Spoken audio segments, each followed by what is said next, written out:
Salve galera, salve torcida tricolor, chegando aqui no canal do Lessa com mais informações, à véspera de mais um clássico na temporada e agora, meu amigo, é para valer, final de campeonato. Só que infelizmente o momento não é bom, aliás, longe disso. Né? E já tem muita gente reclamando e se perguntando, Fluminense está em crise? Né? É uma crise que está acontecendo já há alguns dias dentro do clube? Ou não, ou apenas um momento ruim?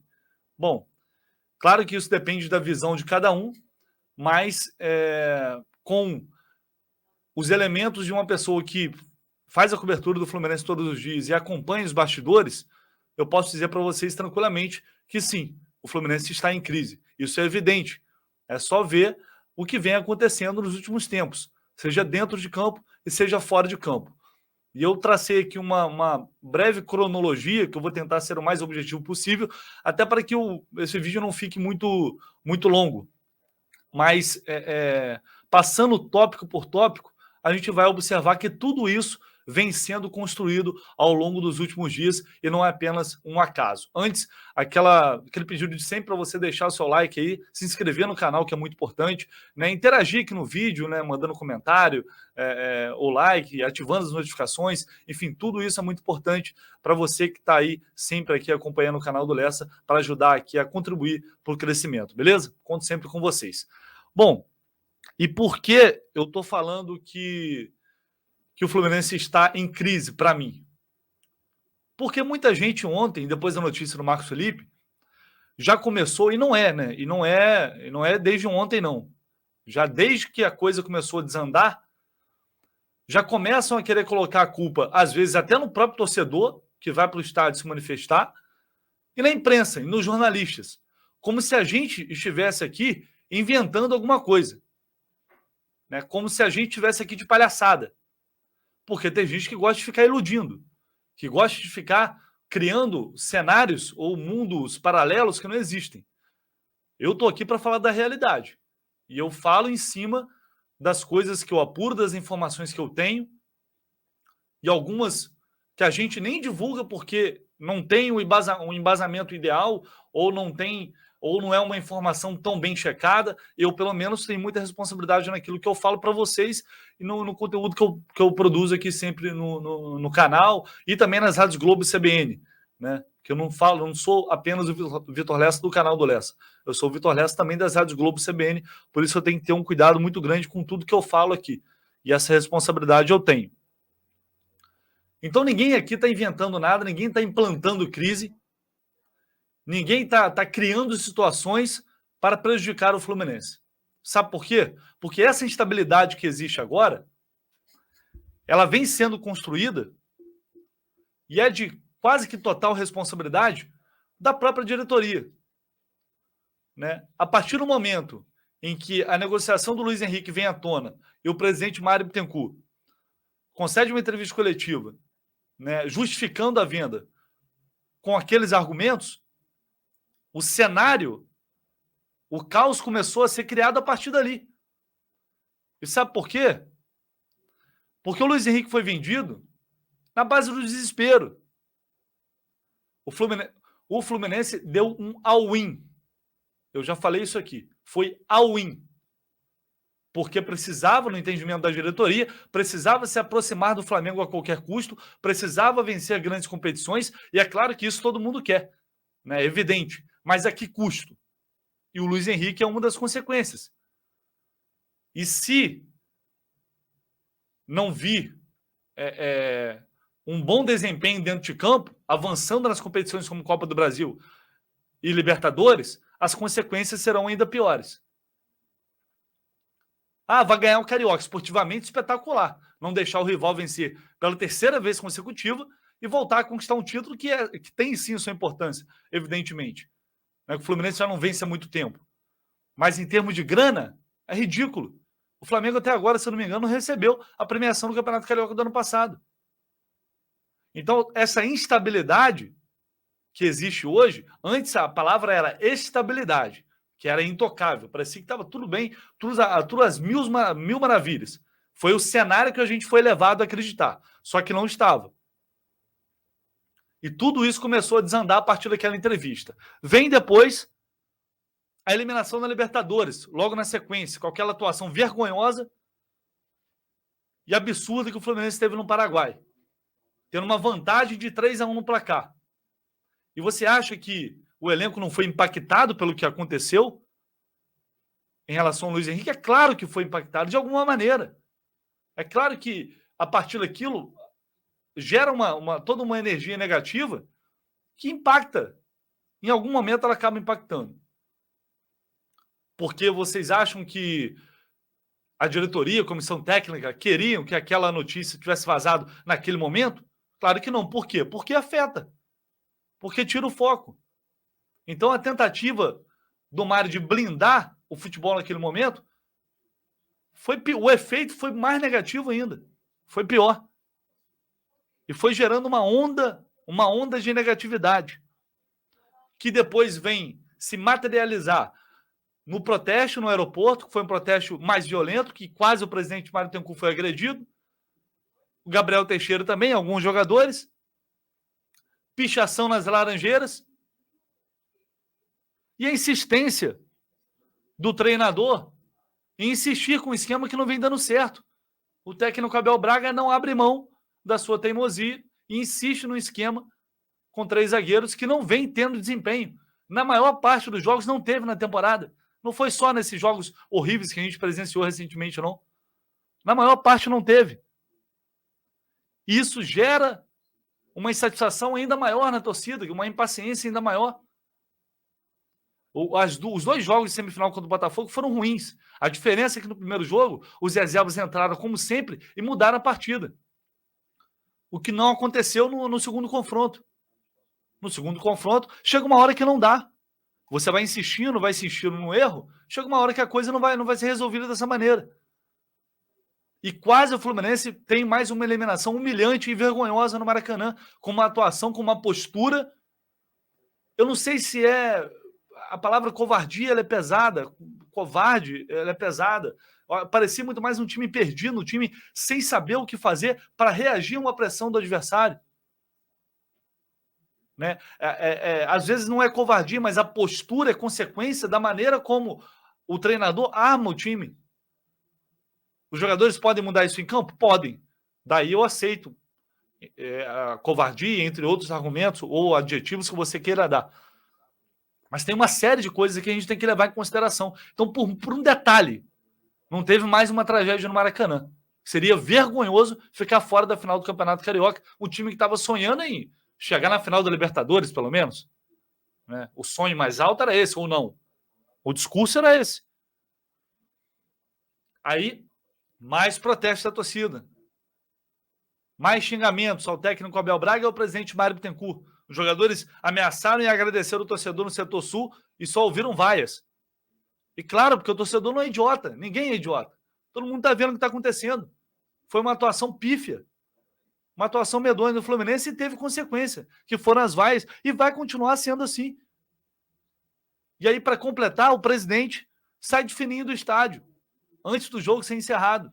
Que eu trouxe a notícia aqui, com exclusividade aqui no canal, a assessoria de imprensa deu a sua versão, dizendo que o presidente Mário Bittencourt foi para o vestiário, quando o jogo estava 1-0, mas saiu de lá no exato momento em que o Fluminense fazia o segundo gol. Foi a versão da assessoria de imprensa.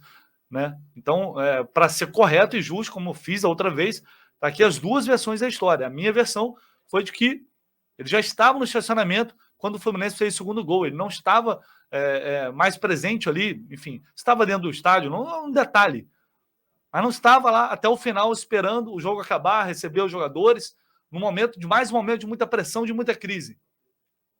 Como ocupante da cadeira mais importante do clube, como o mandatário, o presidente, o cara que toma todas as decisões, o cara que centraliza todas as decisões, deveria estar ali para aguentar a porrada com os jogadores. Entre aspas, claro. Então, amigo, você repara que esse cenário ele vem sendo construído. Uma coisa vai levando a outra, não é acaso. A gente precisa entender isso, não é acaso. Vai ter gente dizendo que é o jornalista que é culpado, que é torcedor que é culpado, que estão inventando história, que é isso, que é aquilo. Mas isso aí é apenas para tentar justificar o injustificável e criar um cenário que não existe. O cenário hoje ele é de pressão e ele é de crise. Isso só vai ser amenizado se vencer o Flamengo. É o cenário ideal para esse momento? Claro que não. Claro que a gente não queria isso. Estamos nas vésperas de um jogo. Mas ontem à noite sai a notícia de que o Marcos Felipe é barrado. É a cereja do bolo. Ah, mas é a barração de apenas o jogador, ele tem que aceitar. Peraí. O Marcos Felipe é o titular no Campeonato Carioca. O cara jogou todos os clássicos. Tomou 4 gols em 9 jogos. Não cometeu nenhuma falha. Por que o Marcos Felipe é barrado? Qual a justificativa técnica? Qual é a meritocracia no Fluminense? Que o Marlon terminou a temporada bem e foi simplesmente renegado, jogar a terceira opção novamente para contratar um lateral de 9 milhões de reais fraco e o Pineda que também é fraco. Então onde está a meritocracia? Marcos Felipe é um jogador revelado no clube, criado em Xerém. É um goleiro que tem capacidade para ser um grande goleiro. Ele tem talento para ser um goleiro durante muitos anos aí para o Fluminense. O Fábio vai se aposentar ano que vem. É mais uma situação que a gente vê que um cara experiente, um cara mais velho, acaba levando vantagem em relação a um jovem criado no clube que daqui a pouco vai acabar deixando o Fluminense de graça. Isso tem a ver com a qualidade técnica do Fábio? Eu venho falando, não. O Fábio é um grande goleiro, está mais que provado isso. O Fábio entrando como titular contra o Flamengo, o Fluminense vai estar bem servido. É um goleiraço, acostumado a decisões. Mas a questão não é essa. A questão é a mensagem que você passa para o grupo. A questão é a gestão de grupo. O Marcos Felipe ficou revoltado, sim, está insatisfeito e está puto com razão. Com toda a razão. E você acha que isso não afeta o elenco? Só se for no mundo da Disney, pô. Que isso não afeta. Que isso não afeta o ambiente. Só se for no mundo da Alice no País das Maravilhas. Pô, não tem. Tá de sacanagem. Alguém aqui é besta a esse ponto, pô? Ah, que tem que aceitar? Não, amigo. Ele vai aceitar, é claro. Mas agora, achar que o cara não tem o direito de se indignar, não tem o direito de se manifestar, porque haviam combinado. O Marcos Felipe é goleiro do Carioca. E o jogador simplesmente não cometeu nenhuma falha. Então, qual a justificativa? No momento de pressão, no momento conturbado, você faz uma mexida dessa, que é a responsabilidade do preparador de goleiros, André Carvalho, você faz uma mexida dessa e você tumultua sim, porque tumultua um ambiente que já está sobrecarregado. Então, se falta tato, falta inteligência, falta fazer um mínimo para que a coisa não piore ainda mais do que já está. E outra coisa, tem 50 culpados, tem um monte de gente jogando mal. O time é mal escalado, o esquema não está rendendo, tem um monte de gente. Aí não, vão tirar o goleiro. O primeiro a ser sacado é o goleiro, que não teve culpa em nenhuma dessas derrotas. Qual é a lógica? Independente de você gostar do Marcos Felipe, do Fábio, respeito, cada um tem opinião. Mas qual é a lógica disso? A gente vai ficar olhando para trás até quando? Não, ele falhou lá, falhou aqui. Que goleiro que nunca falha? O Marcos Felipe ainda é um cara de informação, um goleiro de informação. E como que o Abel não tem autoridade também nenhuma? É só o preparador de goleiro falar, não, amanhã o Muriel vai ser titular. E aí dane-se, vai ser o Muriel titular. Não tem autoridade nenhuma para dizer, calma aí, agora não é um bom momento. Agora a gente está sofrendo muita pressão. Enfim, o ambiente não é propício para esse tipo de mudança. Vamos segurar, vamos deixar a coisa acontecer. Se ele cometer alguma falha no primeiro jogo, beleza, a gente tira no segundo jogo, que aí vai ter um argumento. Delegar essa função somente a terceiros, ao preparador, que ele faz. Eu não me lembro disso. Não me lembro do Abel ter feito isso em outros trabalhos. E, assim, não sei se funciona assim em outros clubes. Eu não acredito nisso, sinceramente. Então, eu acho que o Abel, como gestor principal do grupo, deveria tomar a frente e falar, não, calma aí, vamos segurar aqui, vamos esperar, para não gerar ainda mais polêmicas e problemas dentro de um grupo que já está muito pressionado. Então, amigos, toda essa situação ela veio se desenhando. E o culpado não é torcedor, o culpado não é jornalista, não tem ninguém aqui inventando nada. Os fatos estão aí. Os fatos estão aí bem claros. Ninguém está inventando nada aqui. Os responsáveis estão lá, de cima para baixo. diretoria, comissão técnica, jogadores. Ninguém aqui é responsável por inventar, ninguém aqui está mentindo, ninguém aqui está inventando cenário. E eu, pelo menos, trabalho pra caramba para trazer uma informação que realmente é a realidade, que tenha credibilidade. E quando eu estiver errado, eu vou vir aqui e vou me corrigir tranquilamente, sem problema nenhum. Agora, essa galera aí está querendo colocar a culpa em torcedor, em jornalista, isso aí, meu amigo, você vai tentar, mas não vai conseguir. Porque uma hora a verdade ela vem à tona, a realidade vem à tona. E essa é a realidade do momento. Infelizmente, às vésperas de uma final do Campeonato Carioca, o Fluminense está em crise, sendo muito pressionado. Como o time vai reagir a isso? É isso que a gente vai ver a partir de amanhã, nesta quarta-feira, nesse primeiro jogo da final do Campeonato Carioca. Cabe aos jogadores, comissão técnica, reagirem dentro de campo, mostrar para o torcedor que a chave foi virada, que o Fluminense vai ter uma postura diferente, como vem tendo nos últimos Fla-Flus, que vai jogar para vencer, que vai encarar o Flamengo de igual para igual, e o torcedor vai voltar a abraçar. É isso, não tem outra saída.